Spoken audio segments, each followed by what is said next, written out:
So a quick update on the 2019 Ford Fusion with the cylinder 2 Misfire. It's all fixed up.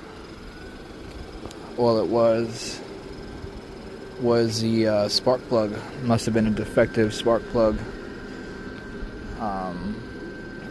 The plugs were just changed 3 months ago, and not sure why it needed another set of plugs. They were a set of NGK plugs. We ended up changing a coil on it only because I had a set of coils sitting here already.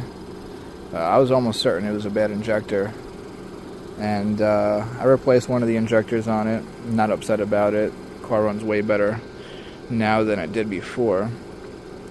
Plus what we did was throw a new set of NGK Iridium plugs in them. And honestly, with those plugs, it runs so much better. I'm not sure what NGK plugs were in it prior, but that was the fix. That was the outcome.